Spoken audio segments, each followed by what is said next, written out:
সিরিয়ার সরকার ব্যবস্থা রদবদলের পর থেকে নতুন প্রেসিডেন্ট আহমেদ আল সারা যুক্তরাষ্ট্র, আরব দেশগুলো এমনকি ইসরায়েলের সঙ্গে নতুনভাবে সম্পর্ক গড়ে তোলার চেষ্টা করছেন। তবে ফিলিস্তিনে ইসরায়েলের আগ্রাসনকে কেন্দ্র করে সম্পর্ক স্বাভাবিক করবে কিনা তা নিয়ে কিছুটা সন্দেহ দেখা দেয়। এর মধ্যেই সিরিয়া ইসরায়েলের মধ্যে সরাসরি যোগাযোগের খবর প্রকাশ করেছে ইসরায়েলি সংবাদ মাধ্যম। আর কাতার ভিত্তিক সংবাদ মাধ্যম আল জাজিরার প্রতিবেদনে বলা হয়, আব্রাহাম চুক্তির ছায়ায় এবার নতুন অধ্যায় শুরু করতে পারে দামেস্ক তেল আবিব।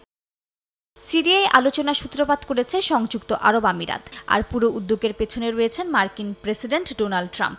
সৌদি আরবের সফরে সারার সঙ্গে সাক্ষাৎ করে তিনি সিরিয়া ইসরায়েল সম্পর্ক স্বাভাবিকরণের জন্য উৎসাহ দেন। তবে বাস্তবতা বলছে স্বাভাবিকীকরণ এখনও অনেক দূরের পথে। বিশ্লেষকদের মতে গোলান মালভূমির দখল ও ইসরায়েলি আগ্রাসন প্রশ্নে আপোষ করবে না সিরীয় সরকার। তবে আল জাজিরা বলছে বর্তমানে সিরিয়ার সঙ্গে একটি নিরাপত্তা চুক্তি করতে চাইছে ইসরায়েল। অন্যদিকে সিরিয়া চাইছে গাজায় ইসরায়েলের আক্রমণ বন্ধ হোক। এছাড়া তুর্কি ঘাঁটি, ইরানি মিলিশিয়া এবং হিজবুল্লাহ এই তিনটি বিষয় নিয়েও ইসরায়েলের কড়া শর্ত রয়েছে।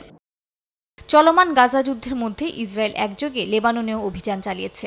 আবারও একত্রে সিরিয়া ও লেবাননের সঙ্গে সম্পর্কের রূপরেখা চায় তারা বলে জানিয়েছে বার্তা সংস্থা রয়টার্স। বিশ্লেষকরা বলছেন, এমন এক সময়ে যখন ইরান দুর্বল, সিরিয়া নেতৃত্ববিহীন ছিল এবং ফিলিস্তিন ইস্যু অনিশ্চয়তায়, তখন এই কূটনৈতিক চেষ্টাকে মধ্যপ্রাচ্যে নতুন মানচিত্র আঁকার সূচনা হিসেবে দেখছেন অনেকেই। মালিহা সুহরওয়ার্দী, সময় সংবাদ।